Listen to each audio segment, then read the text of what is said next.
great. Welcome to the European Study Center on this very special day, warm day weather as well. So the Calypso doesn't feel far away from the new home in Italy. And I'm also the Executive Director of the Center. Welcome to all of you. Now, we thought long and hard whether this is a farewell event, an au revoir event, a Ciao Calypso event, or maybe simply welcome back since we last saw you 2 months ago. In some ways, this is all of these things, because it's a celebration of Calypso's work during her 23 years in Oxford. And what better to celebrate this long career in this very room that Calypso loves so much, and she's given so many wonderful performances. And also, it's great to celebrate this long career, which keeps on continuing exactly because Calypso can reinvent herself and can go to pastures new when she sees the right opportunity to develop her qualities and experience and have other people as well enjoy them as well. Now, on behalf of the European Study Center community and CSOC, I would like to welcome you to this day that is dedicated to this very special friend, colleague of the European Study Center and of the Department of Politics, and we are organizing this together with the Department of Politics. That Calypso deserves a conference in the form of this intense intellectual debate on contemporary things European is beyond doubt. Indeed, Calypso has worked with so many different people and in so many different ways that it would have been impossible to bring everybody, and we would have missed and forgotten people as well. But we thought enthusiastically that it's a much better occasion to bring her former students who worked with her in an on-site online event. Some of her 30 students, all of them were invited, some were able to come. And it's a great pleasure to see them all because I totally understand and I know that all these students have a very special relationship with Calypso, very much admire her for her guidance as supervisor and for the things that they did together also during the supervision and afterwards are colleagues. So here we are all here to reminisce about the debate during those 23 years.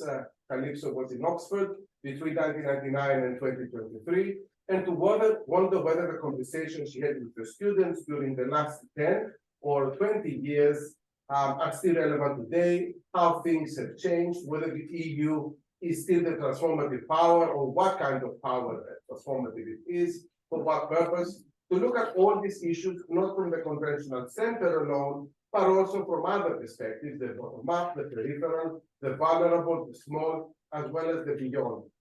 This discussion is chronological in looking at the trajectory of the European project, as well as thematic, with some of Calypso's favorite leitmotifs, like demoicracy, decentering, perma-crisis, and who knows, maybe a little bit of Greek mythological references. Her love for Europe is uncontested, and it may have to do with her multiple identities, which span across so many different places, starting from Asia Minor, where her roots are, then moving to Greece, the family going to France, the mother coming from Germany, the husband and family here in the UK, and now Italy, Calypso, or Calypso in the Greco-French variant, enjoys such a rich identity background, which probably explains her aversion towards the instrumentalization of identities for confrontational and nationalistic purposes, and instead the use of identity as a force for constructive engagement and synergies. So today, Calypso and all of us surrounded by her students, colleagues, and friends to discuss their favorite topics in the long career that spans from the early 90s, Harvard to Oxford, and now EUI. And let me also finish with a personal and CSOC's point of view, looking at start year, the year 1999. This is a very important year for Southeast European standards because it was a year of the earthquake diplomacy between Turkey and Greece, which led to the rapprochement. Then the creation of CSOCs in 2002, the brainchild of rapprochement, with Calypso being the godmother and then the chair of CSOCs. And coming to today, 2023, this was actually the 20th anniversary of the Thessaloniki Summit in 2003. A critical juncture for the regional Lisbon, in which Calypso was involved as the advisor to George Hoffmann at the time. A pivotal moment where some good things happened, but also many disappointments, and I'm sure this will be discussed also in today's talks. Both Calypso and I were enthusiastic supporters of the Greek-Turkish network, which we created, the countless second diplomacy events, brainstorming that we created with our colleagues here in Oxford on Bosnia, Kosovo, on Cyprus, and all that. But I think the most important is how many people we really brought here in the CSOX platform from elsewhere, creating this kind of CSOX community of scholars that's spread around the world. I think this has been a wonderful story, but this is the CSOX story is only one side of Calypso, this multitasking and multi-talented woman. And you know where to start when to ask your recommendation from if you apply for another job, Calypso. I've always admired the vision and the ambition, and I learned that I need to listen to her because she can come up with 100 ideas in one day. Some of them unrealistic, in my opinion, not in hers, but I always managed to get through and read between the lines, and then some of them did materialize. So let me just remember some of your catchphrases because I need to tell them now. One of them, Turkey, the Viagra of Europe. Now that he even said it in one of the balls where Kemal Atatürk used to bring his guests. She gave a speech there. I think people actually, when they heard this, they didn't know where it came from. Yes. Then the Greek paradox, promise versus performance. This epitomizes Greece's high ambitions and capabilities, and at the same time, the harder realities. Or the geopolitics of hope for our region, which really shows that amid all the conflicts and disagreements, Calypso always finds the silver lining, which is one of her favorite expressions. And not to forget, finally, her advice to students to avoid the use of passive voices, the job with agency, or the rule of three, be that factors, parameters, variables in the thesis, not four, not two. The three is a very important number. I'm sure that former students will have more things to say, and actually I would encourage you to say something, an anecdote, or something more informal with Calypso. So enough from me. I would like to thank for this event, in particular, Julie Adams, the ESC administrator, Wally, the assistant ESC administrator, Nicholas Owen from the Department of Politics and International Relations, and Oliver de France, who really gave his all to put together this program. I expect this to be a fascinating day. And now I think it's time for Harmut to start with the first panel, unless Calypso, you want to say something before. How can I not respond very, very quickly, I promise, often, to such kind words, and simply to, first of all, echo your thanks to Julie, to Walid, to indeed Olivier, who's going to join us in a while. Thank you, Olivier, for all your help here. Thank you, Hoffmann, for putting it all together, European Center and Department. I've always wanted to bring our two sides of Oxford together, as we all do here in this strange place that is Oxford with its multiple identities itself. And so be careful what you wish for when you say you'll write a rec for me, because I might ask for one. I love Florence, yes, but I will always be an Oxfordian. And perhaps this moment is to express this sense that I will never really leave. And I want to, first of all, express also my thanks to my amazing group of former doctoral students, all having become amazing persons in the world, whether staying in academia or not, but for having come all the way from London, all the way driven from New York, from Berlin, from Brussels, from Stockholm. Wow, I am really thrilled. And indeed, online, we will have Nora from San Francisco all the way to perhaps Sizwe from South Africa, and indeed perhaps Costa from Athens, because he's as you know campaigning as a mayor of Athens. But also we will of course have just in a moment my dear Ailish Campbell, who is joining us from Ambassador Campbell from Brussels in the Canadian Embassy. It's been quite a while, Ailish, so we're much looking forward. So, you know, here we are, but perhaps, you know, the ulterior motive, I can't wait to hear you. I'm so excited. I'm so excited to revisit, you know, our conversations from different moments of this quarter century that I have spent here. Thank God I don't think any of you have spent a quarter of a century on your thesis. Some of you come closer to that than others. But My PhD thesis. Yeah. I'm getting PTSD, Calypso. Exactly. Well, you know, at least in your mind, and we're talking again about, you know, many years later, publishing the thesis. Everyone knows that I'm a pain in the neck for this. But I just simply feel and felt when we started talking with Hoffmann and with the department, what we're going to do, that this is going to be, first of all, a way to revisit moments and connect that past with the future, because after all, this is what we want to talk about. Where are we going? But also to hear about your trajectories, to somehow introduce you to each other, because here is John, my latest doctoral student, and here is Dimo, perhaps my first doctoral student. And I was going to say, I think, Ailish, you were the very first.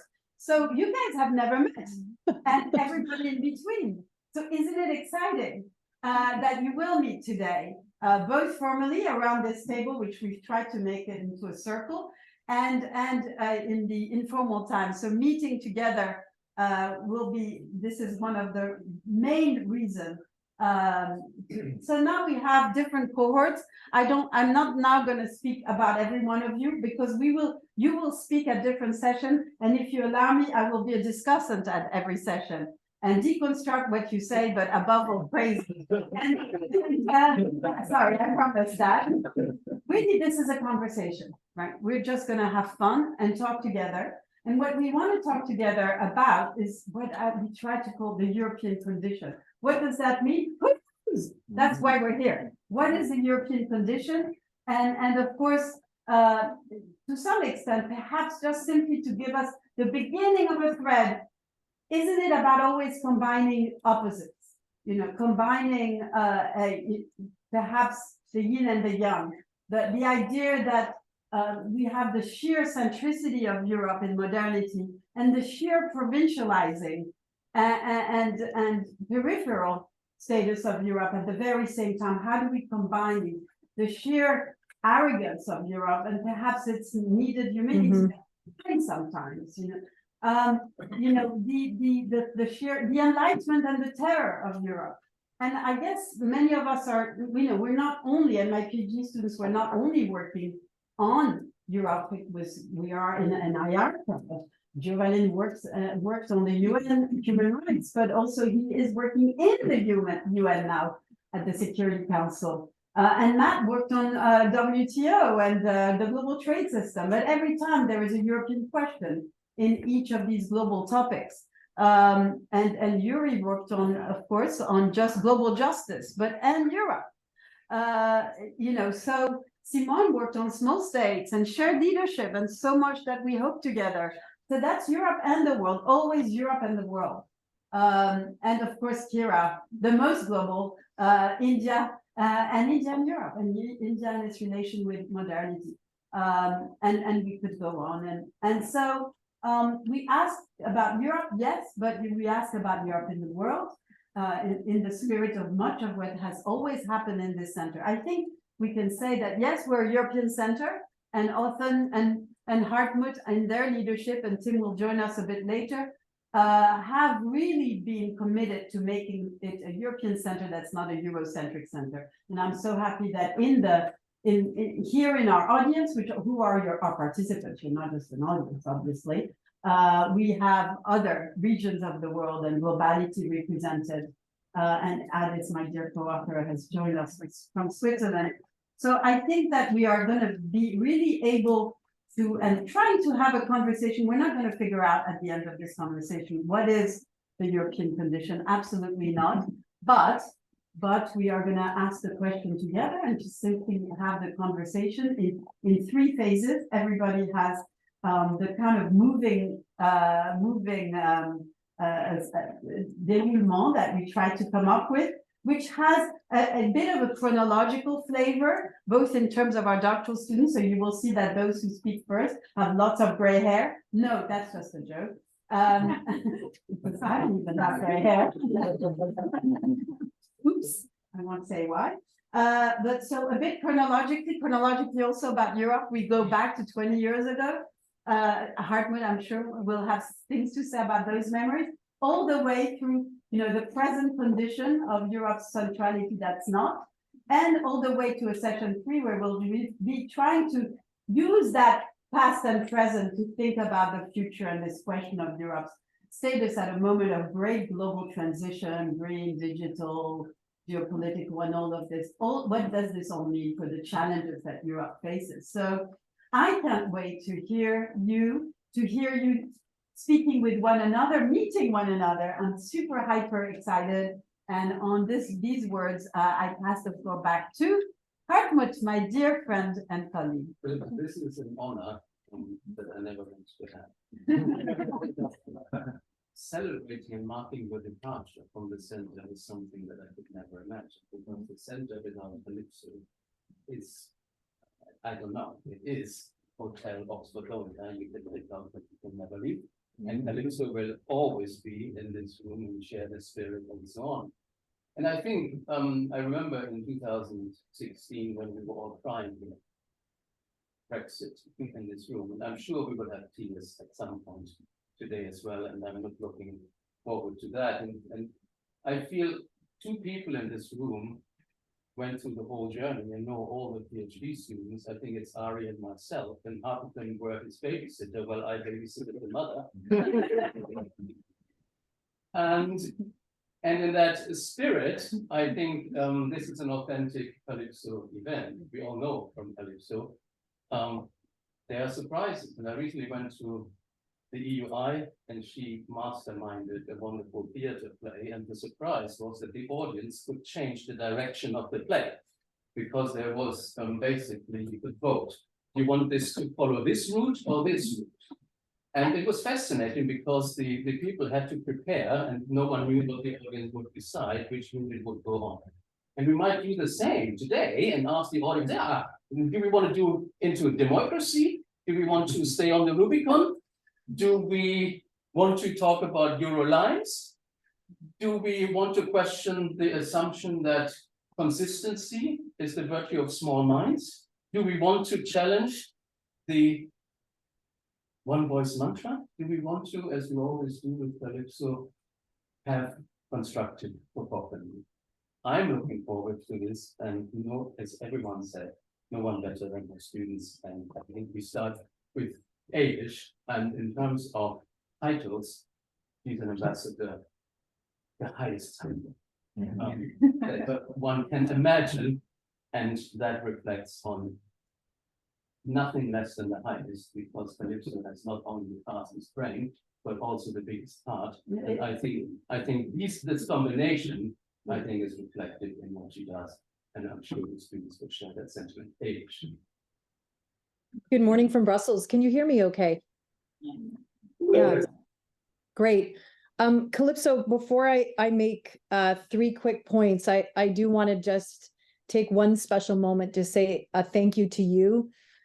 Your energy, creativity, constant transatlantic bridging, as well as your own multiple identities, has always been an incredible source of inspiration. And I thought as well that I would take a moment to also recall that when I finished my DPhil in 2002, there was a very special Finnish friend, colleague, and student of yours, Mika Pura. And Mika's no longer with us.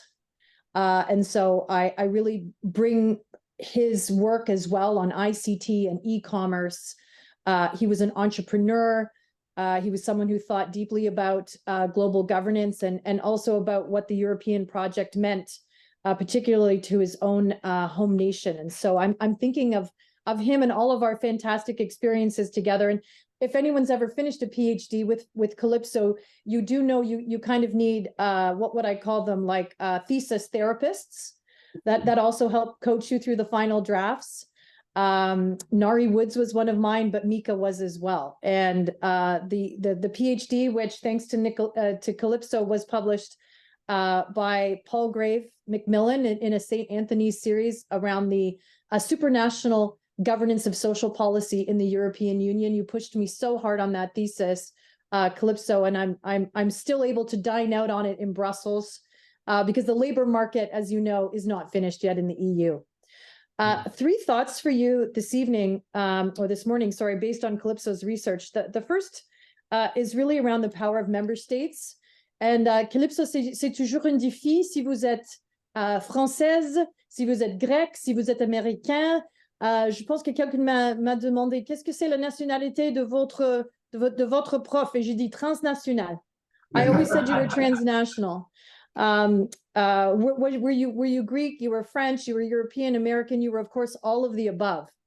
But I think what you really pushed, and it's still an incredibly important factor in the analysis of the EU today, is that there is an upwards delegation of sovereignty and democracy. And that has expressed itself most powerfully for me as Canada's ambassador to the EU in the need to continue our relationships with member states. And Calypso, I think, is an incredible champion, as has already been mentioned, for Greece. And I spent almost 6 months during my DPhil thesis in Athens, at the Athens School of Economics and Business, and also working closely with the incredible Lukas Tsoukalis, so that Greece would be one of the countries that I studied in my thesis. How that matters today is, I think, that for many of us in the transatlantic relationship, Canada and the US in particular, we often got lazy and saw the European Union in its modern iteration through the lens and translation of our close relationship in the Five Eyes with the United Kingdom. We would often get insider information and have a good sense of conversations in the room, and felt, I thought, we felt that the liberal market economic vision of the single market would be always well guarded, but also well articulated by the UK. And now that the United Kingdom is no longer there, we've had to reach into a much deeper set of relationships, which we always had. But in addition to France and Germany, we can see that particularly over the last 5 years, but certainly with the war on Ukraine, Poland becomes another necessary member state to understand very deeply. But as well, I've been very taken by the emerging and new coalitions with the United Kingdom no longer there. The Nordics, the Dutch and the Germans have had to, I think, really reinvigorate themselves in a project around the single market, but as well relationships with third countries and free trade deals, which have proven, despite the EU's advertised superpower, incredibly difficult for the EU to conclude lately. The biggest challenge, I think, becoming an accommodation amongst the EU member states, particularly with France, for a relationship with Brazil and Mercosur. So I really draw on that very deep analysis that Calypso required on all of the member states, and particularly those member states that one might have thought were on the periphery. She was very indulgent when I did some work with the Albanian government. And I would just note that when it comes to EU identity, it's as interesting for all of us to study who is not in the EU and the deep challenges that there's been around enlargement and what the new European political community means for Europe, particularly in the fault line countries around insiders and outsiders in the European project. And here I'm not only talking about Ukraine, but of course also of Montenegro, Albania, Serbia, all those member states that are in the Balkans, and also further abroad who would like to be candidates for accession. This is an incredibly rich area of research, and I think that the second panel is also going to bring out these points. Secondly, I wanted to talk about what is the EU, and I think it is far more than performative. It is a new convening entity. It is a venue for solution sets. And we couldn't have had a bigger stress test of this than in the COVID crisis, where I saw EU member states. Yes, the treaty was there. Yes, the council was there. Yes, we always had legal advisors.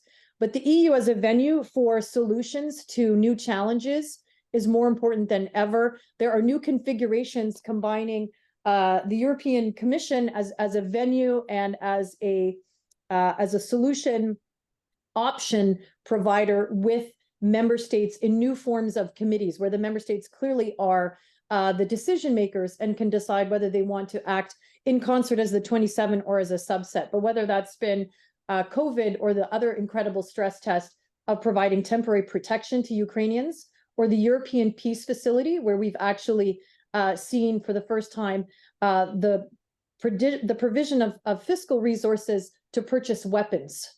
And there are many more examples, but I think this unbelievable power of the EU as a venue, which again, I would argue post-Brexit, it's only become more powerful and clearer to the member states what the value is of having this particular entity as a convener, as a fiscal entity with the Resilience and Recovery Fund. And now we're going to find out new powers, and there's going to be new permutations in this interesting commingling of EU and member state activity around Ukraine. And finally, I always come back to something Calypso always challenged me, perhaps because I'm a macroeconomist and a trade negotiator. I deal mostly with the macroeconomy, supply chains, firms, but where's the citizens in all of this?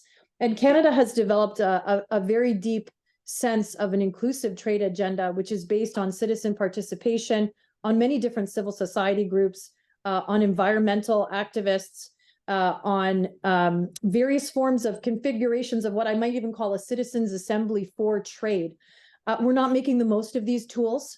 I find in Brussels, Eurocrats to be particularly divorced from the debates, the necessary debates around inequality, the cost of policy, and a big gap that I see, which is the EU being able to understand what enforcement, and whether it's even happening at the level of small business. And so I would just note that I think we need to continue to push civil society feedback loops into Brussels. Yes, they can come through the member states, but even the language of communication by the European Commission, there's a reason that I don't think there's very big pickup in popular media and now increasingly fragmented media, and why the Commission is so easy to attack for sources of disinformation, because it is constantly speaking in code. So to understand the EU, you really have to listen to national narratives. And I think this is a challenge that Calypso and Alberto Alemano have risen to in some of their work on increasing citizen participation. And I can only say it's work that's more important than ever. Thanks for allowing me to join you virtually this morning, and I look forward to the other panelists. Thank you so much, Ailish. And I don't know, what is the choreography? You're not zooming in, zooming out. Well, right? thank you. Thank you so much. Yeah. Yes, because I mean, Ailish says there are national narratives to understand Europe, and I might call on Simone, who worked on small states, national narratives, and Europe. And when she did writing small states, we didn't know that all European states are small, but some still haven't realized it. Well, thank you so much. I guess I'm one of the early crowd members. I was here 20 years ago and finished my DPhil in 2006. Calypso and I worked together on the rotating presidency of the Council of the EU, writing fiercely in the pens of shared leadership structures in the EU. And at a time when a coalition of big member states during the Constitutional Convention argued for abolishing the rotating presidency, while the smalls were defending the rotation principle. And under Calypso's wonderful mentorship, both in the academic sphere and also on a personal level, she had a lot to do with me ending up as a professor at Georgetown University in Washington, because she said, oh, you have to talk to one former student of mine, Dan Baer, who's at Georgetown. He's now leaving to work with Hillary Clinton at the State Department. So there may be a position for you. And she connected us, and all of a sudden there was a position for me. So she has influenced my path wherever I was. and opened doors, and was also, of course, she was working on the Greek presidency, advising Papandreou, as we heard, and I was the research assistant to that group. So one of my case studies was the Greek presidency in 2003. So it's been an incredible ride, not only academically, but also personally, and in shaping my life path ever after. In my thesis, I showed how even small states with more limited resources have used the rotating presidency institution across different policies, including foreign policy, to shape agendas in line with national preferences. Of course, there's always the expectation of being a neutral broker, but we showed how the Greek presidency prioritized the Western Balkans in the foreign policy field, for example, how Finland prioritized the northern dimension of the European Union, and how Belgium looked at the Congo and tried to advance relations there. So, and the rotating presidency never stops to be in the headlines. Recently, of course, it's been back in the headlines over concerns by members of the European Parliament that Hungary, who's to move into the presidency seat in 2025, might not be a credible broker of compromise considering its democratic backsliding. So this is the context, this is the background. And with this in mind, I thought I would use the 10 minutes that I have to try to do two things. Maybe not so much talk about small states, but we can come back to this. I know this is some of the areas you want to guide in conversation into. But to look at what's left, or what's left of the rotating presidency, particularly in foreign and security policy, and then hone in particular on the theme of climate security. And maybe that is nice in the opening. We can come back to when we talk about the EU as a transformative force in the end and looking at climate change. Climate security is a cluster of initiatives within the EU's foreign security and defense policies. And I want to see, is there any role left for the rotating presidency to develop more effective responses to climate-related security risks, which manifest themselves particularly in the vulnerable states, in the developing countries, in the fragile states. So if we want to look at Europe in the world, how can it be a positive transformative force for those fragile conflict development affected states and developing countries? And the key argument I want to make is that in foreign and policy security policies, little is left of the rotating presidency, but not all is lost. Member states can still push for progress and priority issues during their time in the presidency seat, but it's at a much less visible level, it's at a lower level, less high profile level, and there is indeed a demand by the External Action Service, at least in the area of climate security, to do just that. Now I've talked about climate-related security risks. I should say what I mean by that, maybe before we dive deep into the presidency and small state presidencies. What I refer to by climate-related security risks are the risks to well-being and livelihoods emerging from climate change that may have implications for societal, economic, political stability. And this can be at local level, can be at national level, can be at regional level, it can be at international level. So we are talking here about the interaction between climate impacts, human security, and societal stability, and whether specific climate change impacts do indeed translate into human security risks that then further escalate into instability, societal, political, economic instability. Of course, depends on many intervening factors. And here comes my anecdote that we were invited to integrate. If I learned anything during my PhD, then it's paying attention to the nuance and always looking at the conditions under which something is more likely or less likely to occur. And that's been the mantra that I've kept with me all this time, and that goes to my students for this nuance, which is often lost in analyses. So whether the specific climate change impacts translate into human security issues depends on and then triggers instability. Depends. There are many different conditions under which this is more likely or less likely, so it's not inevitable. But what is true is that fragile and conflict-affected states are particularly vulnerable. Why? Because as climate change acts as an additional stressor to already many existing vulnerabilities. So just to give some examples, climate-related security risk can emerge after the inability to cope with extreme weather events, food insecurity triggered by climate impacts. This in turn can lead to displacement, conflict, political instability. But climate-related security risks can also emerge after maladaptation or malmitigation responses to climate change. So with this definition out of the way, that's also one thing that I learned during my PhD. You have to be clear what you mean, define, front load the definitions. So what's lost and what's left of the rotating presidency in foreign security and defense policy? So formally, of course, little is left. Since Lisbon, the rotating presidency is no longer chairing the European Council, nor the Foreign Affairs Council, nor the PSC, the Political and Security Committee, nor the geographical or the CSDP working groups. And since Lisbon, the EEAS, the European External Action Service, chairs the working groups and the PSC, and the High Representative, of course, the Foreign Affairs Council, and then we have the European Council President.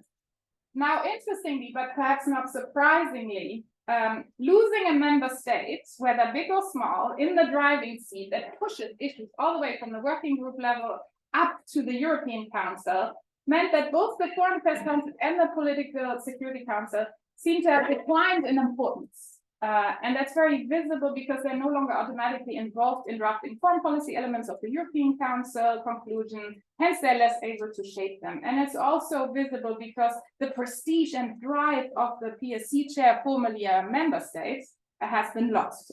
There's other reasons, if you're interested, we can come back to this. But it's right there in the Political Security Committee where climate-related security risks are discussed and responses to them are developed. So any country that prioritizes climate security under its presidency would need to work very, very closely with the EEAS, with also the High Representative, the European Commission, and other member states to advance initiatives in this area. And what I found interesting is when interviewing EEAS officials, they say we can only do things if the member states work with us and help us push issues and shape agendas. So, and especially before presidency, they reach out to countries to find out what these priorities are and how they can use the presidency from their side to elevate issues. So what's there to do in the area of climate security, and how can the presidency help achieving or making progress in this area? At the moment, there's a huge gap between rhetoric and practice to stem climate-related security risks, even though the EU was amongst the very first multilateral institutions or organizations to acknowledge this link between climate change and security. People always say, oh, the UN is leading this with a climate security mechanism and so on. But the EU was the first to acknowledge this nexus in their common foreign and security policy and common security and defense policy. And last time I counted, there were 27 council conclusions that acknowledge that link.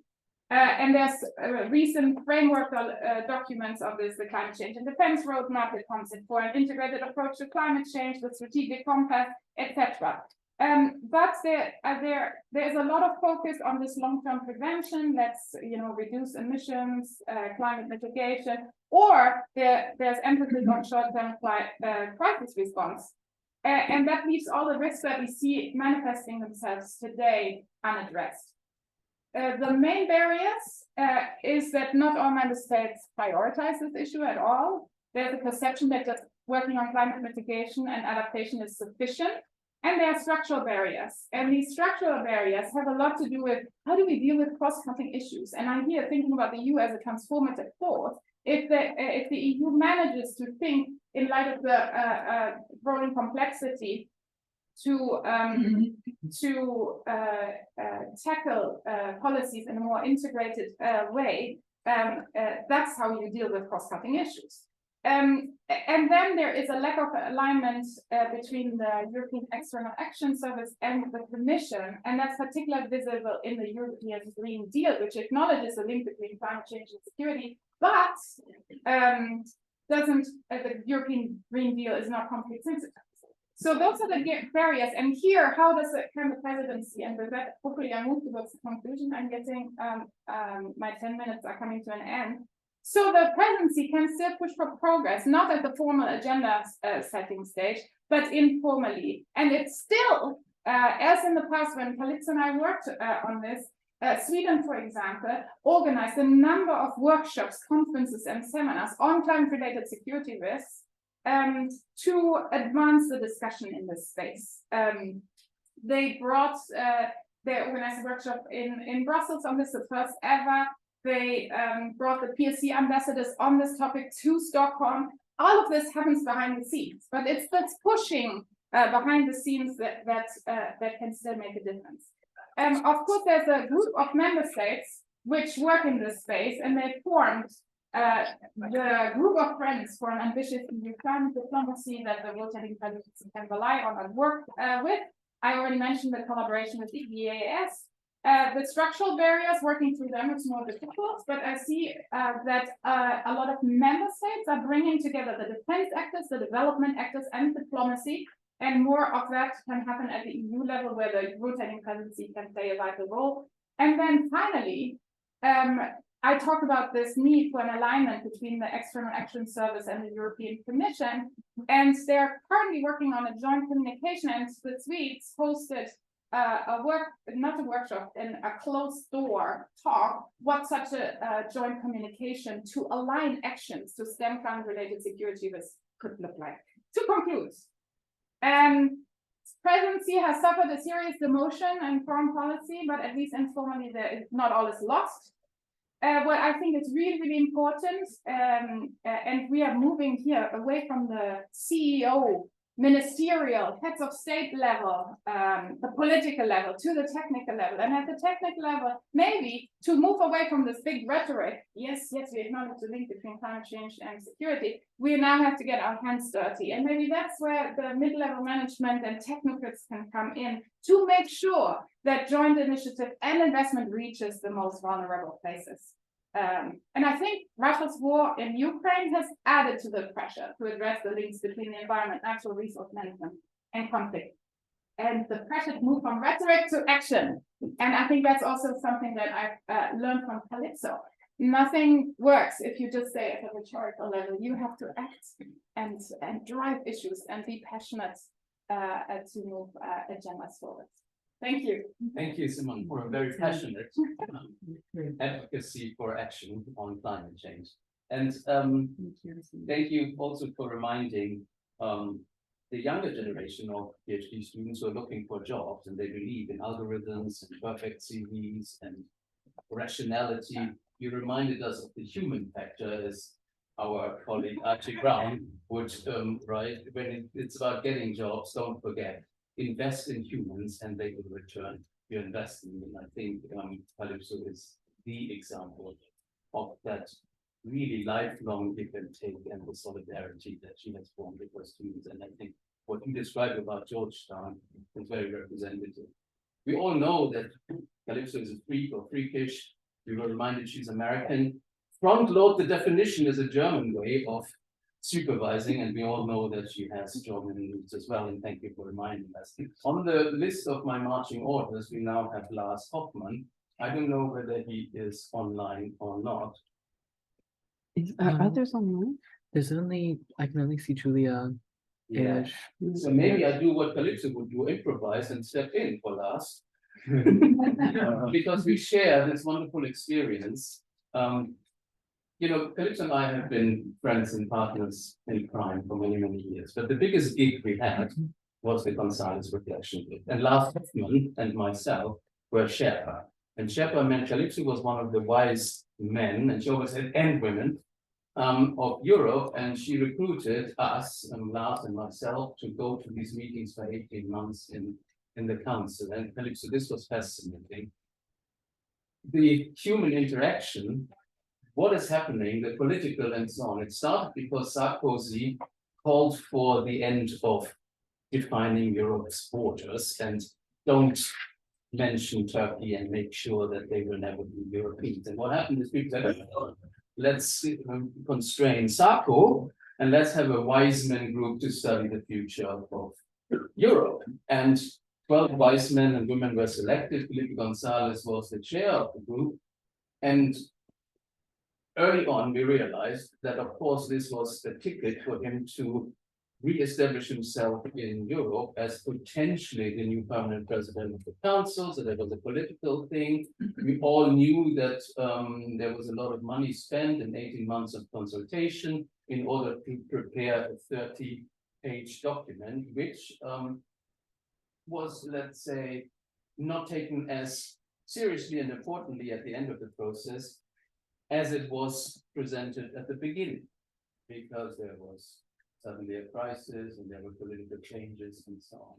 But as far as anecdotes are concerned, it was fascinating to see how a group of people who were serious about this, led by Calypso, formed alliances for those who were political and wanted to reduce ideas. And there was this constant tension about us and Calypso, and we collected and invited academia to contribute to this process, and we had long meetings of input and so on. And whenever we traveled to Brussels, it was, you can do this in Oxford, but we are serious here.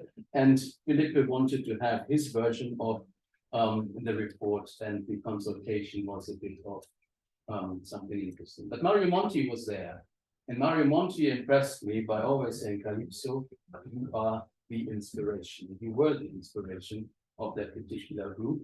And he also said, we always know there are many Calypsos. There is the Greek Calypso, there's the British, there's the American, and there's the French. But I remember vividly when we discussed the document, and there was an inconsistency. The design of the document was either valid or a triumph. You remember that? And when Calypso pointed You have out, much better memory than I when do. Calypso pointed out, we have to decide whether this is a balance between social and economic goals, or whether there's a triangle between the social, the environmental, and so on. And people were not happy to go into a long debate over whether it's a balance or a triangle. Felipe Gonzales said, Mario, independently stopped Calypso, and Mario said, Calypso, we always wondered, but in the end, we know you're French because your contribution is ultimately a teaching. And I remember that. But it shows what kind of spirit we had, how important she was. And then, of course, she did. Then, of course, she did what Lars and I then were instructed to do, and say, get together, write an article about the process from an anthropological point of view. And we said, we're basically preaching confidence here, but let's do it. Let's do it. And Lars and I wrote an article reflecting on the reflection group. And as the report, this article is also undervalued, I might say. But for those who want to look at Lars, I did it. I don't know whether I was allowed to step in for Lars and to share these anecdotes. He's not there. I'm sure he would have done it. So for reaching the rules, thinking outside the box, I just did it, Calypso, and I passed on to Juri, who does the serious theoretical demoicracy, and then, of course, with Julia, who has always worked on civil society, we bring two of Calypso's intellectual strands together with deep reflection about what constitutes European democracy and how do we find civil society in, which is a lifelong concern that Calypso had. And I think these two PhD students who also have that lifelong passion are the most appropriate next speakers. Juri.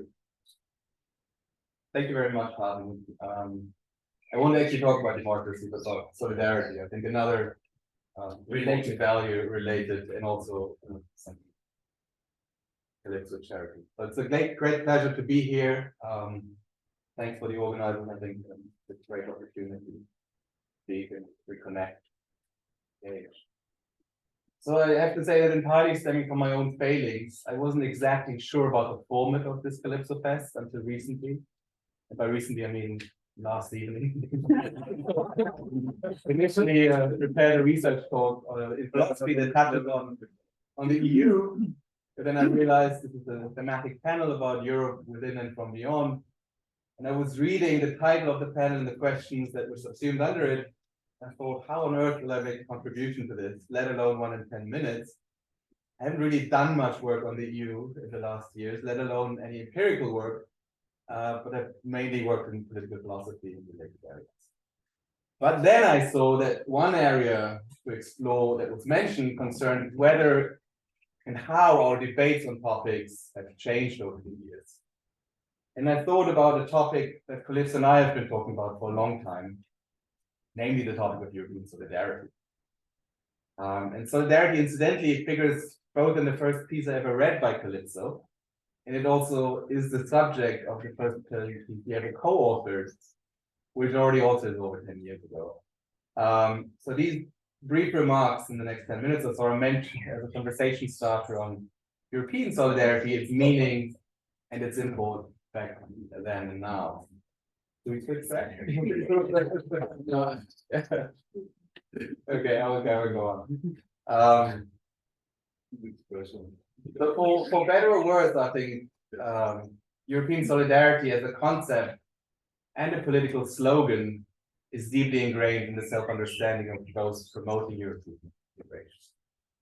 And yet, it is rarely theorized in detail amongst those reflecting on the EU, whether from a legal or political science or political theory philosophy perspective. To be fair, that's a bit of an exaggeration, but I think it's true comparatively, at least, when we think about how much work is done, say, on demographic deficits, legitimacy, and so on. And I think it's also true when we think about how much there is relatively, or how much solidarity relatively figures in terms of prominence in actual political discourses compared to how much theoretical work there is. Now, that doesn't mean, of course, that Calypso hadn't thought about it a lot already many years ago. Which brings me to the first piece of hers that I ever read, namely an article from 2002, authored with Robert Howes, that was kindly entitled, "This is My Utopia, Narrative as Power." Maybe I should say a few words about the context in which I read this. So I arrived here in 2005, I think, and was assigned Calypso as my MA dissertation supervisor, and I have to admit I didn't really know Calypso or of her work then. So I thought it would be a good idea before our first meeting to just grab a piece of this supervisor and read it, just to be in the know. So I took out this piece, or I downloaded it, and I started reading it, and boy, was I confused when I replied to it. Anyway, so in this piece, which also talks about solidarity, Calypso and Robert Howes kind of briefly talk about solidarity as an alternative to the then prevailing civilian power Europe discourse. And now here's a quote of what they say. Solidarity is grounded in shared projects and not in shared history. Europeanness ought not to mean a shared identity, rather the sharing of identities. This vision speaks against reification of the European boundary, whatever it may be, as we move from our relationship with the other European to our relationship with other non-European others. There is no radical separation between a national European and the universal community of faith, only gradation in the amount and range of common uncertainties to be faced and managed. The EU has explored and refined new forms of solidarity beyond the state, and thus can be seen as a beacon for the rest of the world, highlighting ways in which the pursuit of justice can break bonds of the homogeneous community. So, solidarity is not grounded in shared history, but it is grounded in shared projects. I think I still fundamentally agree with this understanding. I think it's a mistake to conceptually associate solidarity too closely with national solidarity, which of course is typically cast in terms of shared history. And I agree that solidarity to be a real phenomenon needs to be like a shared project. Merely wishing another person or a group well, but not acting on this wish is not, in my opinion, solidarity. I wonder, though, we're not missing something important about the concept of solidarity if we merely couch it in those terms. I should note that in the first piece that Calypso and I wrote together, we too described solidarity as a project-oriented social bond. So, but what we're missing, it seems to me, may turn out to be more or rather important, especially in light of recent events, and I'm thinking here mostly about the war in Ukraine. Here, I think, are two ingredients that I think we did not include then, but that should have been included. The first is the idea of a shared moral and political background values. So you're in solidarity with others, but you're in solidarity over some issue because of some shared values. And I think to be in solidarity on some issue, you actually need to live up to the values that ground the relevant solidarity relationship. The second thing that I think was missing from the original discussion on solidarity is the notion of adversity. Solidarity, it seems to me now, is distinct from other values in that it is agonistic in some things. To commit to solidarity is to take sides in the form of adversarial situation. A worker that joins a strike action commits to one side in a dispute about appropriate pay. A person who marches with the Black Lives Matter protest takes sides against institutional racism. And I think importantly, we should say that the state committing to European solidarity takes sides against the alternative values and visions of international politics that are headed. It may seem that these two additions to how we should think about solidarity, namely as first kind of deeply value grounded, and second adversarial organistic, are sort of merely philosophical addenda to a concept without much use in the real world of politics. But I think that's a mistake. So let me give you two examples. On the first round of deep value commitment, I think you're not in solidarity when you fail to live up to the value in whose names you fail to be advancing the shift. You can do that by simply backing out and letting others do the hard work. But you can also fail to live up to solidarity when you live up to the value you profess to enact inconsistently. It's easy to find many examples where European solidarity is met by inconsistency and outright hypocrisy. I think the most blatant and obvious one, of course, is the European response to refugees, as again witnessed this week by the horrendous events in the Mediterranean. I think there is a critical role for European solidarity to play in real institutional design when it comes to migration, removal, and refugee politics. On the second element, the fact that solidarity is agonistic, my sense is that Europeans have been too much muted about the fact that European solidarity is in fact zero-sum. Or in fact is contradicted when taking sides with people whose values are radically at odds with the kind of liberal values and inclinations that stand at the heart of the European project. I think this should figure more prominently in responses, both internally, for example, those siding Russian aggression or being unwilling to support Ukraine, and then also externally, for example, in the relation that the EU has itself with other visions of liberal international order or illiberal international. I guess my main contribution is that I'm interested in hearing what people think about how European solidarity should be conceived in this kind of quickly shifting world order. So much for my conversation starter for the panel. Now, Calypso had voiced her wish that insofar as this is a celebration of her, it should be a celebration that precedes for discussions of the political and academic topic that is dearest to her heart, namely the past and future of the project of European integration, its multiple complex contradictions, fault lines, confusing self-referential concatenations, and so on. But in closing, I will nonetheless abuse my right to speak to say at least a few celebratory words about Calypso and the work. I met Calypso for the first time when I had just started my MPhil, 18 years ago. Since then, our relationship has gone from an A advisor to DPhil advisor to co-author and friend. I'm infinitely grateful for her support and her judgment over the years.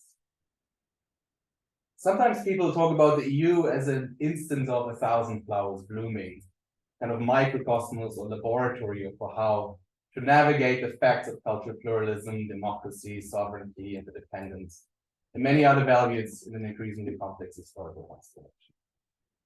I cannot help but see a parallel on the personal level here. Calypso's wide-ranging oeuvre also is an exercise in diversity. It too mirrors the back and forth between broad brush grand historical vision and sort of step-by-step detailed analysis of current policy outcomes and realities. The shift between hopeful and more pessimistic narratives, forms and metaphors, and historical analogies of many different times. I think this embrace of the many, not the few, shows in the extraordinary range of disciplines from which the work draws, into which it has contributed. Political economy, international relations, European intellectual history, political philosophy, and most recently, Greek mythology. I think all of this explains the astonishing breadth perspectives and backgrounds and professions we see assembled here today. And like the most promising interpretation of the EU, I think her work both instantiates and therefore fosters a kind of hope that by consciously navigating the diversity of methods, values, and narratives, we can somehow turn antagonism into productive security. It's this kind of self-conscious muted utopianism that I find most inspiring. Thank you very much. How Lars, good to see you. When we perfectly choreographed this, we scheduled a deep analysis of solidarity with Lars's reflections, and I assume the link is that probably in the reflection group that we both joined last, there was someone, Lech Walesa, who represented and expressed solidarity, and I invite Lars to talk about whatever he wants to talk about, but choreographed it in a way that we thought, after solidarity, we have Lars to talk about the reflection group. Lars. No, Microphone. You're You're mute. muted. The first time I'm using Zoom. Hi, everyone. Thank you, Harmut. Thank you, Calypso. Thank you for having me. And I was joking, I use Zoom probably about 8 hours a day. So that was a very bad start. Thank you, first of all, for having me. I hope you can hear me better now that I've unmuted. I didn't catch the first name of the speaker just before me. I joined too late. I'm sorry about the logistics. Juri. Thank you, Juri. Thank you, everyone. Juri spoke about meeting Calypso for the first time. And since the celebration, I thought I share that as well. I'm not sure whether Calypso remembers this. It was actually not in Oxford. I was working for the Federal Trust in London, and we had an event, I think in UCL maybe. I was just fresh out of my master's. And Calypso came in, I think with one of her children, so small that she was still carrying them. So it's like, what, 5 years ago, Calypso? 6? That's what it feels like anyway. And then I made it eventually through some detours to St. Anthony's, spent some wonderful times there. So everybody, good to see you, Othon, Dimitri as well, Harmut obviously, and Calypso, not least, Julie, not in the picture at the moment. And I see Julia as well up there on the Zoom. Yeah, the reflection group. When I was asked to talk about that, again, I thought, how long is that ago? Like 6 years, seemingly, or something, maybe. I think 2010, we finished that work. Time flies. It was a group of 12 people. Harmut and I had the privilege to help the 12 wise women and men to reflect on the future of Europe. The group came kind of as an afterthought, I think, out of the convention that had finished a few years earlier. And I think the council put together a group of people to look beyond the immediate future that the constitutional treaty, which then obviously turned to Lisbon Treaty, was supposed to address. And I think we had, or the group had the horizon of 2020 to 2030. We met, I think, for 2 years. Harmut, you are right, Lech Walesa was part of that group. I think having maybe a slightly different vision of Europe than Calypso had at that time, but I think it was you know, the strength of the group, I think, was its diversity. Felipe Gonzales obviously chaired that group. There was a lot of different people from different courses of life involved. Something that was not part of the convention, which was an open forum, but obviously was composed mostly of politicians or those at the very least that call themselves that. And the group, I think, was really it was a great experience to be part of that. And I think what Calypso brought to the thinking of the people who are obviously not exposed to maybe day-to-day academic thinking, when maybe not even aware deeply, in some of them anyway, and the convention work that is going on, was really the idea of you know, Calypso, Juri spoke about utopia, and I think her big concept before that, and that continues, I think, to be very relevant today, of demoicracy, There was something I think that was very relevant to that group. We spoke a lot about the benefit that kind of an Agora Europe that Calypso obviously also spoke about would bring, the idea of bringing people together, not just politicians, but really people, and that Europe is should integrate more, become into one, but still remain something that is composed of different demos, different demoi. And I think looking at Europe today, I personally have moved away a little bit from European politics.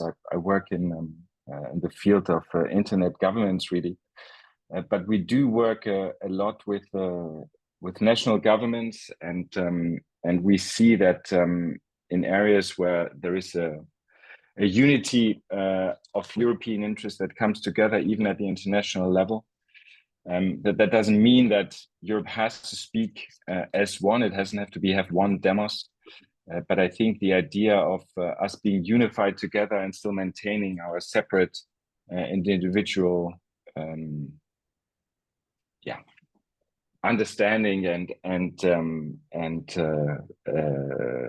concepts, I want to say, is really something that is as relevant today as it has been throughout Calypso's career, and certainly during the reflection group. I see just at the very end, my thesis under Calypso was on the convention. I referred to that at the beginning, the Constitutional Convention under Giscard d'Estaing in the early noughties. There's obviously talk now of bringing another convention together, maybe deepening Europe at the same time that at some parts it's threatening, at least coming apart. I'm sure Brexit was mentioned before I joined this panel. I'm still very sad every day about that. And I think today is in fact an anniversary of the vote, I think, or a couple of days ago. I just returned from a trip from America, so I've not followed the news today or yesterday, I'm afraid. But I think the European idea that Calypso really embodies of diversity, unity and diversity, is something that we need to continue working on, whether it's through another convention or just in our day-to-day lives, in the way that we engage with each other intellectually and day-to-day. I think is really very important. The European solidarity, Harmut, I'm going to end on that, obviously, that you brought up, that Lech Walesa maybe embodied at the very least one sort of solidarity, is something I think that we are going to. 1 second, sorry about that. The joys of the Zoom meeting.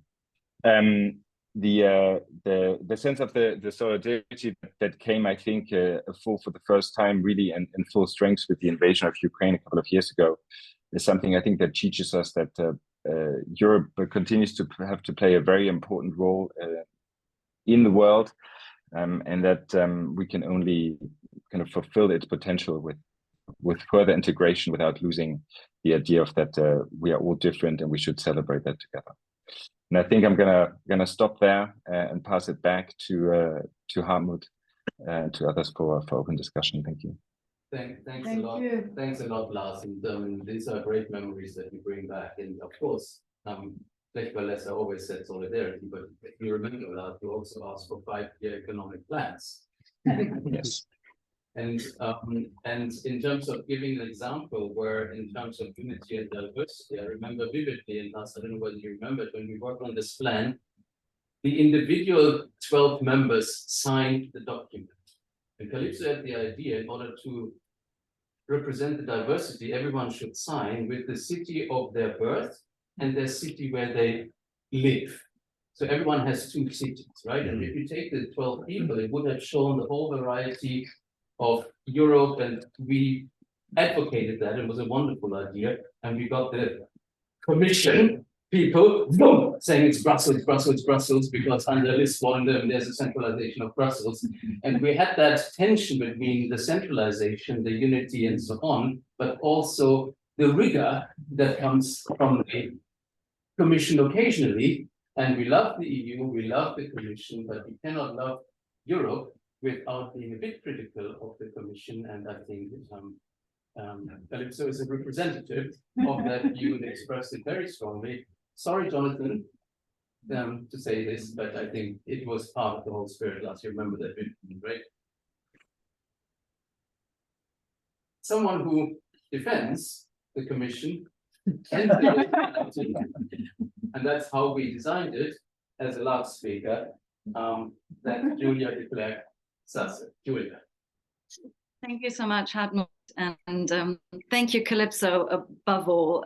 I think it really speaks to your personality that, you know, an event that's there to celebrate you and your achievements, you turn it around and you make it all DPhil students. And I think it's just amazing to personally to see everybody. I'm so sorry I can't be there personally, Calypso. You know, I really tried, but I'm actually due to speak in about half an hour on democracy and climate change and civil society in Croatia. And so I'm joining you from Croatia. I really couldn't make it happen to come there, but it's lovely to see so many of you.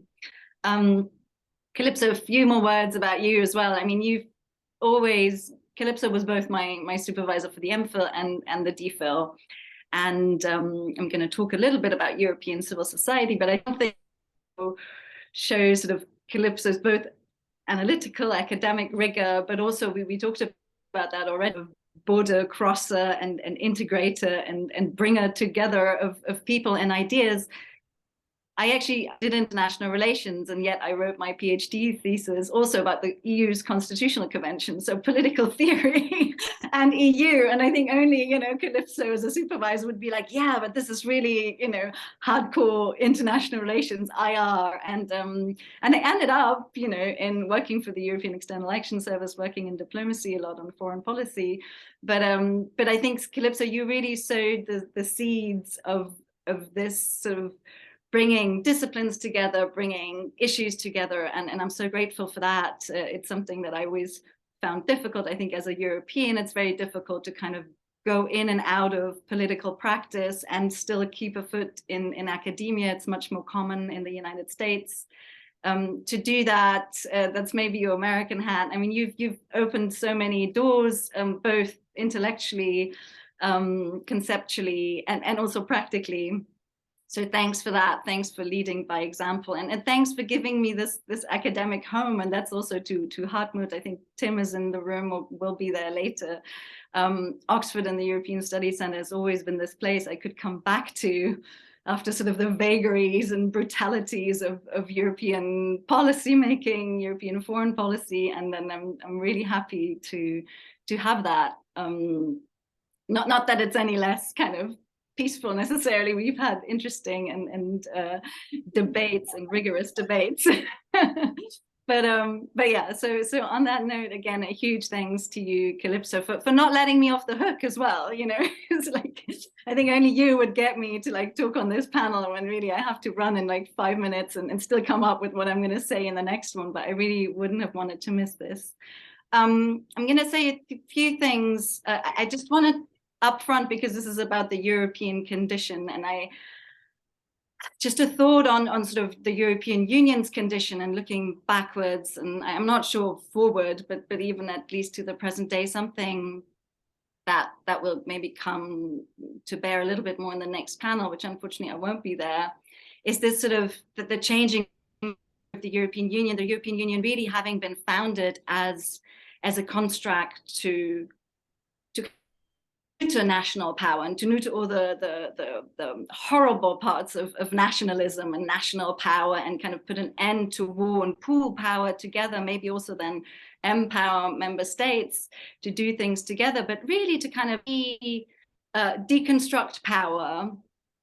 And this being as a sort of the founding idea behind the Union and how the European Union works. And then in all my work now at the European Action Service, all of a sudden, of course, now today, everybody's looking at Europe to be a geopolitical power, so to be the very thing that it was supposed to deconstruct in a way. And I think we feel this tension still so much, not just in European foreign policy, but especially, I think we feel it, as Simone, you talked about the role of member states and so on, and the institution. I think that's a really important tension to always be conscious of, and to see sort of also now when we're looking at the many failing and that, I think even though I've worked for the European institutions for a long time, I do think I'm necessarily advocate for everything that they do, because I've witnessed so closely as well the many limitations that we have. And I think that's just as an overarching thing, this tension between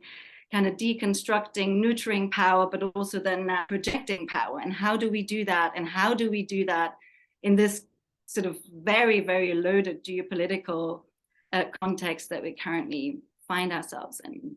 Now, kind of jumping a little bit, but also connecting, my PhD was about civil society and deliberative democracy, and the role of civil society to kind of bring new momentum and to bring new ideas and interests into this institution construct that's the European Union, looking also at the Constitutional Convention. And I mean, I think that looking back, looking forward, I'm probably in equal measures dismayed and hopeful for very different reasons. I mean, if you look at the time, Lars, you already talked about it as well. I mean, the Constitutional Convention, it really was kind of Europe's democratic moment. It was our Philadelphia, we were all, and I think not just us, probably mostly, and the people around us, this sort of academic excitement about democracy, but this seemed like a wider thing. And even in Brussels, there was a real momentum behind that. And we all know how that ended, that people kind of turned away from involving civil society, from involving citizens, because they gave the wrong answer to some of the institutional changes that were being proposed. And so in some ways, I think we still see there's been a turn away from this democratic innovation and democratic experimentation at the institutional level. At the same time, of course, and I think that's a little bit in the text, citizens' assemblies, citizens' consultations have proliferated at institutional level, I think much more successfully, probably at the local level, at the regional level, at the more sort of bottom-up organized level. And I think, if you look at, for example, Macron, kind of did all these citizens consultations. In some ways, it's something that people fear they need to do. But then also, if you look again, and I don't want to just finger point the French here, but then look at what Macron does on pension reform, So again, there's this tension. You can't get around the citizens, but also it's really complex. Like we can't really find proper ways. At the end of the day, the pressure that we have to get things done, we can't really have neither the institutional, the political space to actually listen and to actually act. And I think this is something that, again, Calypso, you've always pushed with all your interest also for political practices. We need to have this discourse. We need to get that space somehow within the ever accelerating political calendars to think things through and to pause and to listen very, very carefully. And I think, again, on foreign policy, now is a really good time to listen and work a lot on global South and transatlantic relations with the global South, or the consternation about why isn't there more support for the Ukrainians in the current war. This listening is really important. On the upside, if you look at the developments of the last 5 years or so, I mean, the biggest political and social transformations really have come from civil society, right? I mean, look at climate change. Again, we've heard about this previously. A lot of it, not all, but a lot of it was driven by a schoolgirl and the many people she mobilized, and connecting this then, of course, to existing institutional mechanisms, policy, and so look at Black Lives Matter, look at Me Too. I mean, really a lot of the way that we conceive, again, both our politics and our society today would be unthinkable without citizens' action, without civil society, without very, very crucially bottom-up movements. And I think that's really the sort of glass full. I think there is still a lot of innovation and political dynamics coming from within society and also transnationally. I'm a little bit more skeptical, and we probably won't have time today to talk about that. I think that then into a sort of more organized institutional form in my PhD research, I really found that that's usually when things go hayward. Also that mobilization usually works best issue specifically. And again, these three movements I just pointed to, I think point to that. But yeah, I think there is a lot of room looking forward as well, and not just for democratic innovation. I think we need it also in foreign policy, in transatlantic relations. I mean, we're looking at Europe and America, both in sort of democratic crises. There's definitely the need, the political space there is very limited, but I hope for people like Calypso and the many people that she kind of continues to mobilize, make sure we find that space and drive it forward. And I'll keep it there. Thank you so much, Julia, for this wonderful intervention. Let me do something crazy. Yes, we can do occasionally.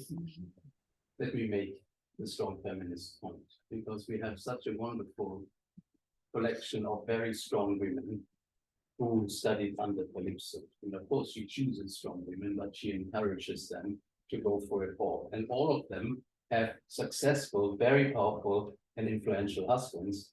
So does Calypso, and they raise families, Harry, Daphne, and so on. And I want to, I mean, what we hear is evidence that Calypso empowers, in particular, her female PhD students to go for it all and say, you can have it all, you can have a family, you can have a powerful, successful husband, we can raise a wonderful family. And I think Calypso has been an inspiration for these women and will always continue to be there. And I think me, the feminist, will thank Calypso for doing that. And we have seen the best evidence, and we will see more of it throughout the day.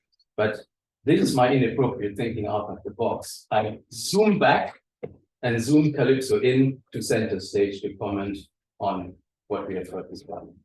Calypso. Thank you for being crazy.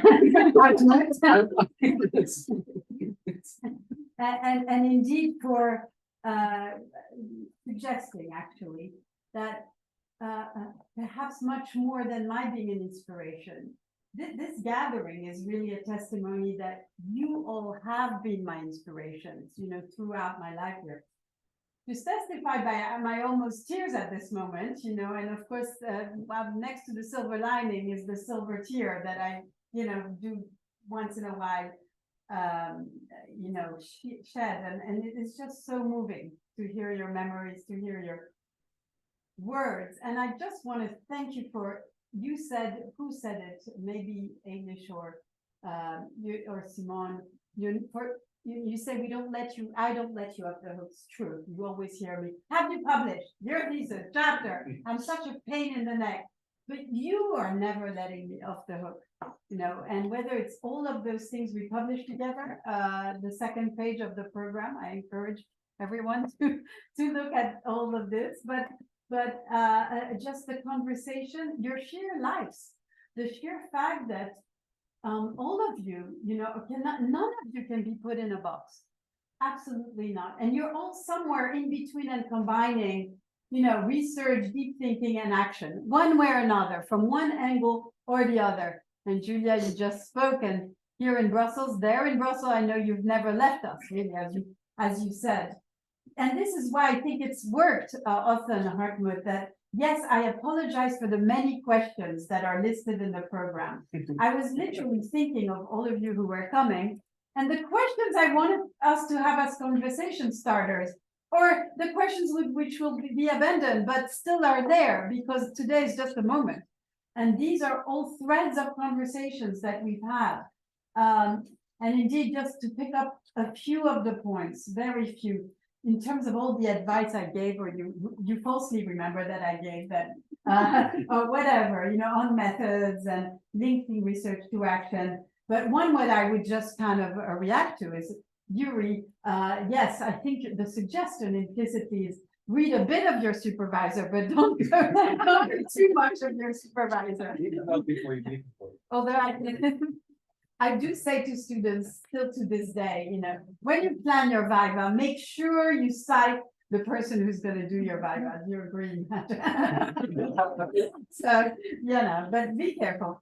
Second point is, I think Ailish started us on the transnational. We were all transnational one way or another, but it's hard.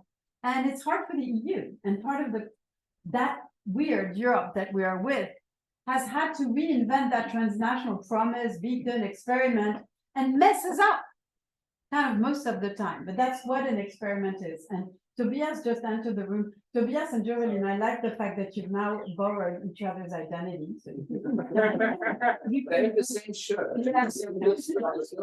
Exactly, but you can inverse. Hello, Tobias. And indeed, Juri, in reminiscing about solidarity and its limits, thank you for both reminding us, okay, I'm going to contradict myself, of what the EU-topia was, because EU-topia is indeed the lack of consistency, the very idea that maybe it's the EU, but all of us that try to be what we try to project. It was this not just normative power, but the contradiction of trying to project an image to the world that you then want to be faithful to, but you aren't, which is why you try to project it in the first place.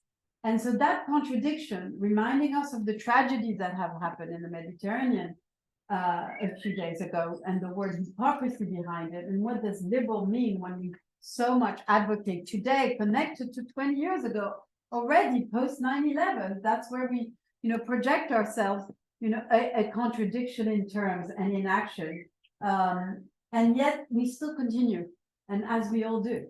That's called liberal hypocrisy, as Judith Clark would say. And maybe that's okay, because liberal hypocrisy is just a way to acknowledge that you can't live up to the promise, but you still try. The question is whether the EU still tries. Does it try when it creates Frontex with the rules that it has? And we will continue today to speak about this. And does it try? And that's the point that, what is the it that tries? Lars reminded us, today is the anniversary of Brexit. To this day, I do not see the reckoning. I hate to cite myself, but in Exodus Reckoning Sacrifice, there was a very long stuff on reckoning. To this day, and I was just at a celebratory thing at UI, we speak about how wonderful the EU has been in Brexit, but never the fact that what has it learned? It's not always clear. And what has it learned, Simone, when you and I were, you've alluded to it, and you said it, fighting for small states. To this day, I believe that small states are actually the spirit and the redemption of the EU. If we treat them small, the periphery, the smallest, most vulnerable population at the edge of Europe, that is the soul of Europe. And so many in Brussels and in the big member states, some of which I belong to, do not recognize this to this day. Isn't it true, Simone? And you and we've talked about this so much, and you said it. And the rotating presidency is still there in some way or form. It is going to be attacked in the next few years. And we know that. I know that. I speak to people in Brussels, Ursula, others. So what are we going to do? We are going to start the struggle again, because that's the incarnation of the diversity of Europe and its peripheries. Meet there, see them, etc. And indeed, what are we going to do about Hungary? And so two last points, reacting to what Ailish started us with, the EU as a venue for solutions. In a way, she speaks from the outside now and inside or out, but she's the ambassador. She has to say the nice things. And perhaps that's true. Perhaps the EU has been a venue for many solutions. It has reacted faster and faster. We'll come back to this.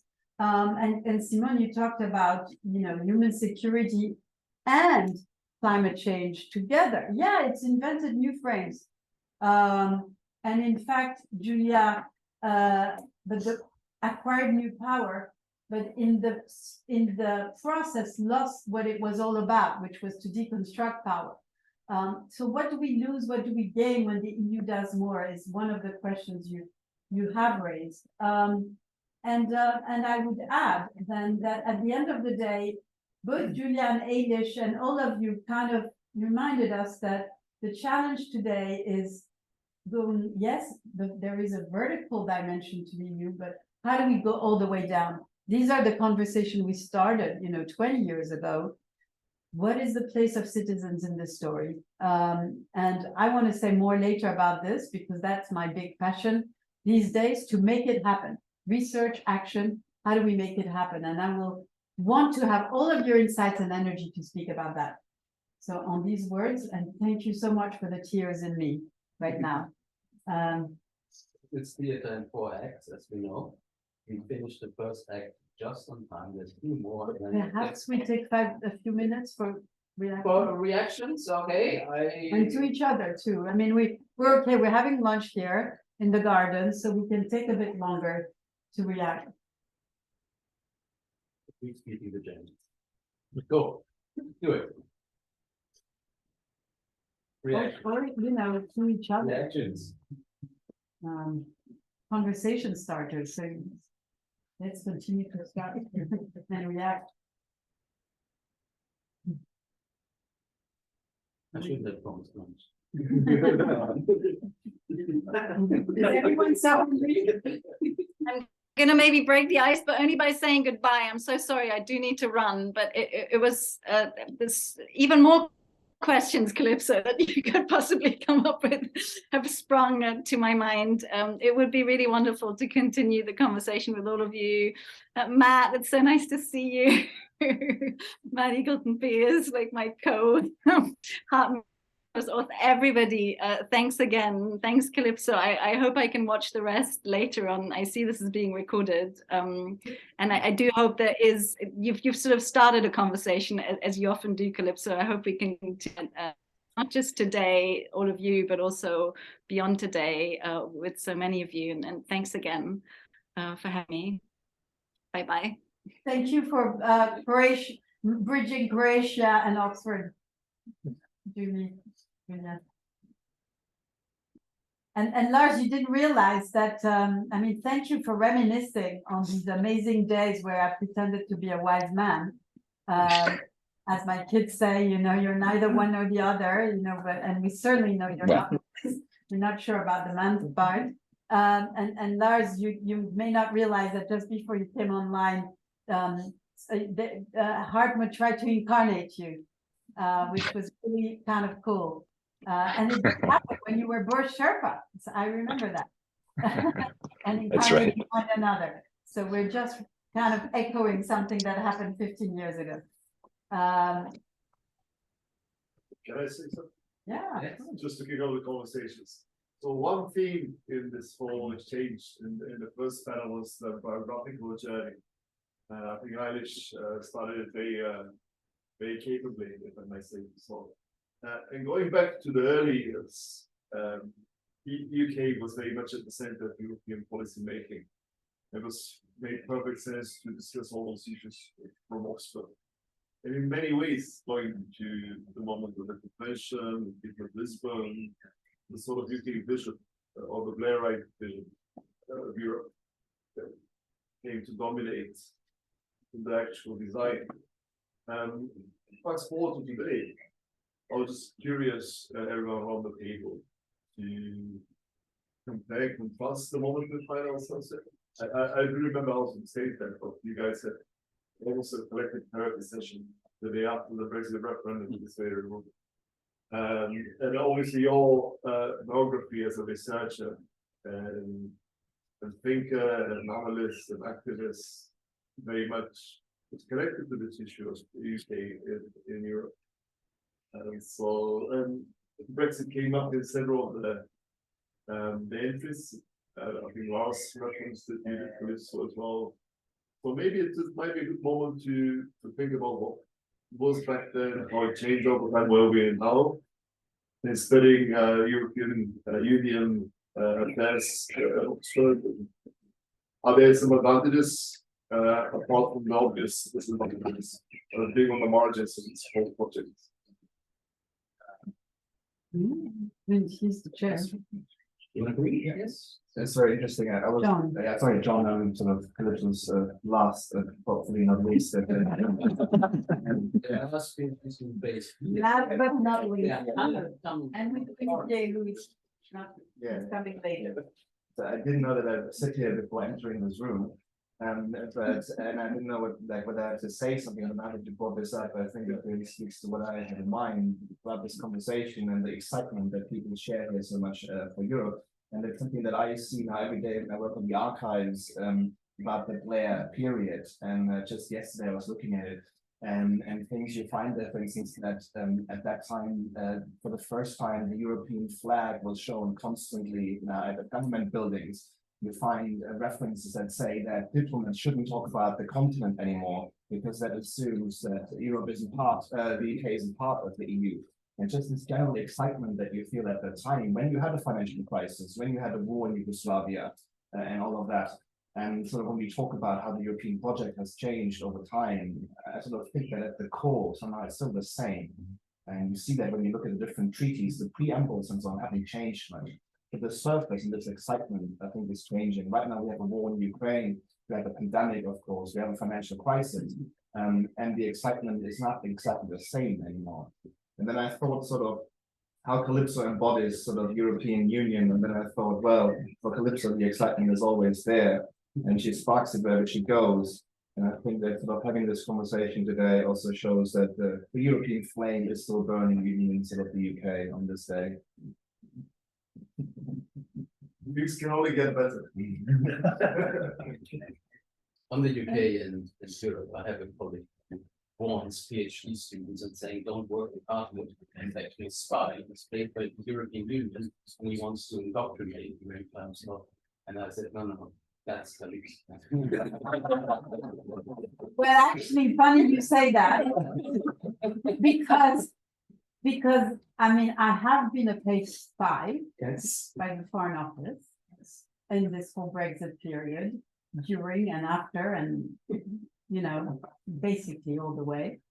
And I did subvert what it means to be a double agent, I have to say, because to me, that's the translation of perhaps the most important principle in my life's work, my belief in human transformation, which is mutual recognition, the deep meaning of mutual recognition, not only empathy, where you put yourself in the shoes of others, but really embracing the other in all of the agonistic contradictions that this other sparks in you, and letting the other be comfortable in their own shoes, by the way, not just, you know, putting yourself in their shoes. Maybe their shoes is not your size anyway. So mutual recognition is such a, you know, has been with me ever since I worked on the single market, and I'm not going to say the date, but basically 40 years ago when I was doing my master, but on and on, from political economy all the way to hardcore political theory, but above all in action. And for me, Brexit was that moment. Of course, there was Cyprus before, there was Macedonia, there was many different moments of conflicts and crisis and where I was involved. But Brexit is a moment of mutual recognition loss. In fact, when also working with Kira and Claudia, the other Kira, on the Greco-German affairs, mutual recognition loss. So when is mutual recognition lost? When it is recovered? Where is the hope? And the moment of Brexit was so much a moment of shattering of recognition through discourses that denied the other. But it's not just yes, of course, the Brexit, the on this side of the channel, of course, but on the other European side too. And this is why when I became kind of in the pay of the FCO, I said very, very clearly, I am never going to give you stuff that could make you run over the EU, in the same way as when I told stuff in Brussels about Britain and their way they configure their interests, I would not do so if it was going to be a zero-sum game. So my belief and things I did very much undercover were very much about this recognition, about creating positive sum game, whether it's about how you recognize the visa and the right to live in each other's side. And Harry knows what I'm talking about here, don't you, Harry? You know, being a Brit in Europe and a European and an EU citizen in Britain, all the way to trade agreements and mutually recognizing regulations, norms, how you fight on climate, how you link the two, the frames of each side, so all the way to ideational. It's really, really hard. And what I want to say here, because you've asked the question, you know, how is it still with us? You know, I find that that challenge is completely, totally still with us, including because the EU didn't do its reckoning. The question, yes, I've asked many questions in our program. The UK asked the hard question: how do citizens feel they own the EU? And the EU hasn't worked hard enough in responding to that question. That led to the no. And to this day, I don't think the no was above all actually driven by a xenophobic. Yes, there was xenophobia, but there was above all this question of ownership of the supranational. I don't think the EU has faced up to it. And it's true, John, that, you know, on the continent, you do hear sotto voce, we kind of miss the UK. I mean, there are those who say, thank God the UK wasn't there because we wouldn't have agreed on whatever vaccines. I'm not sure that's true. They actually invented here on vaccines, right? But also, you know, it's not for nothing that we are now there's going to be European political community that includes Ukraine and the UK. And that's the silver lining. So I do love to look, yes, indeed, for silver lining. There are some silver linings, you know, but to me, I'm passionate about this issue. And I think it comes, everything else also connects to the post-Brexit ethos. Very good question. Do you think you'll be able to continue with the way that you do your, not just your academic, but your actionable work as well? Had you stayed here in the UK? How do you see yourself actually, you know, the Brexit UK? We should, all of us have that conversation here around the table at lunch and all the time. Does it matter? Because you both, as I said at the beginning, too, you missed it, and I know that's why you're you know, you're all coming from so far and from different places, and we're joining here also to meet each other. And we are part of we're lucky. We are part of an epistemic community of rooted cosmopolitans one way or another, where sure, we are the locals that we are. We have families, we have our lives, you know, we have meals together. It does matter where we are. And this center is the incarnation of it.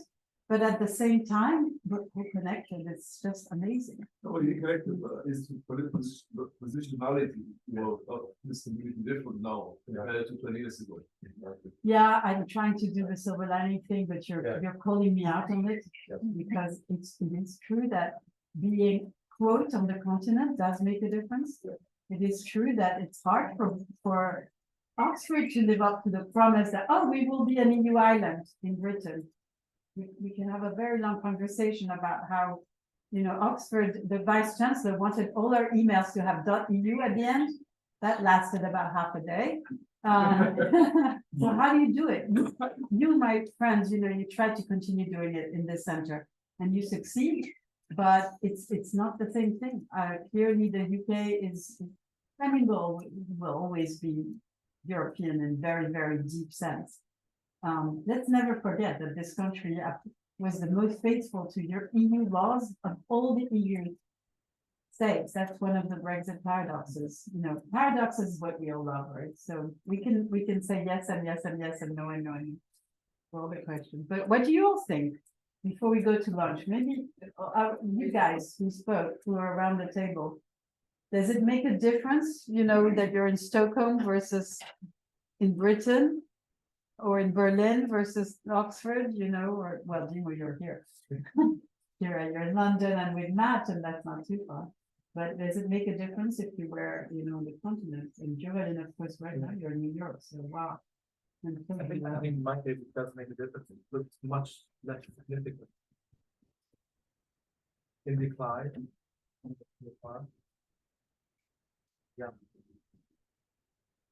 You feel the UK in decline? No, Europe. Yes, yeah. Europe. Yeah. But from where you are, you see it from New York, yes. You see it in decline. It's less significant. You see the misery around the borders it's much more visible when we are within it. You are looking at it from the outside. So you really don't see the rosy picture that you see when the picture from within. But That's my. We've got similar feelings for the United States.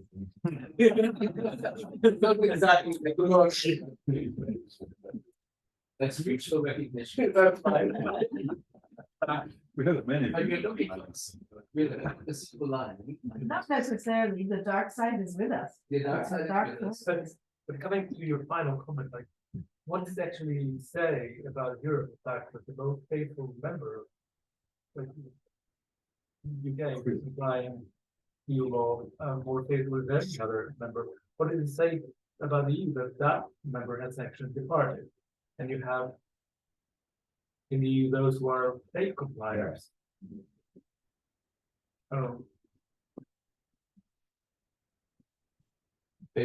Matt, what do you think? What do you tell your students at SOAS? The most critical university. We're so conservative next to what you guys do in SOAS. I will make a point that I try to put out as much from you as well. Really, it's my content, you know, teaching. But I don't know. I mean, I suppose I'm one who's always grappling with, in the case of the UK, is it's what are the possible pathways that could emerge towards greater integration with the EU? So, you know, Macron's idea of the wider political community is one step. The interventions that the UK has had, you know, in Ukraine. And I kind of think that the gravitational pull, you know, in terms of economics, in terms of all the different issue areas, will eventually pull the UK back into the orbit, whether it's in Norway or Switzerland type of model, something, you know, on its own. You know, I personally believe that the gravitational pull will be too strong. So once we get over the terrible politics in the UK of not talking about it, you know, and the forced reality of it, you know, I could imagine, you know, 10 years hence that the UK will come back into the orbit. I want to push back on this idea of compliance because let's be serious. You signed the Northern Ireland Protocol with Boris Johnson, and then It's not after Brexit. Let's not idealize the culture of compliance. First of all, because we have like blatant cases of non-compliance, in fact, when you negotiate something that we signed up to, and pretending that as if it was important to you. Secondly, of course, the UK will be more compliant compared to Greece or Poland to anybody else, because first of all, there's the rule of law culture and more robust court system. And secondly, it's as the authorship of many laws. The single market was presented by Thatcher as something that was imposed on Britain, but I mean, historically, we know that they were there at the beginning. It's not a Greece invented the single market in Spain. So if you put those two together, it's only natural. So yeah, I mean, it's you can be critical of the EU, but without having to gloss over issues with the UK, which became obvious around Brexit and the whole shambles.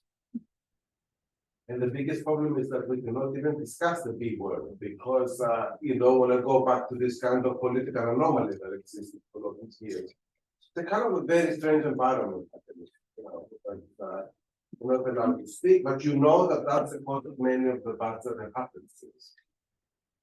So yes, the reckoning not for the European Union, but I think Britain is very, very hard in terms of, you know, facing what actually has been done. Well, because there's a spirit of, and maybe there's some merit to it, that you just smuggle lots of these agenda items, not through page one, but through that small print and ideals. And I think that's also too nice approach to doing things, and it will be Starbucks policy going forward. And it was Theresa May's. Yeah, budging and. Which is in a perverse way, it's also what the EU does, doesn't it? Like budging and a rather compromise and depoliticizing many of those issues. Well, I may be totally countercurrent, but I think that the EU really misses the hard questions that the UK always asked, whether it was on financial integration, whether it was on relations with NATO, whether it was and today, you know, on sanctions and Ukraine. It also, this is everything, and in Paris there is no doubt that the primary relation is with the UK. So the cost is clear to the EU to this day. I mean, and deeply. So, but I think that we are seeing what Matt is saying already now. You said in 10 years, Matt. I mean, there is now a spirit of, if not merger. You all know that, you know, in 1944, Churchill proposed the merger of France and Britain. There was a great blueprint from that. Well, that's never going to happen, but we will edge towards greater. But frankly, I think Europe has to ask how you can do that in diversity. The idea that this will happen, and that's what the next panel is going to be about. But the idea that we can do this through unilateral route taking by the UK. I'm sorry, I know I sound like a Brexiter, but why would the EU want this? I hope we can discuss this in the next panel. Because to me, that's a real big problem. And we are in Oxfordshire, and then tell us, remember we had a conference there, she said, looked around and said, I don't understand why such a big castle for such a small island. On that note, let's have lunch. Thank you all for a wonderful contribution to the first session. Thank you. Thanks, everyone. Good luck.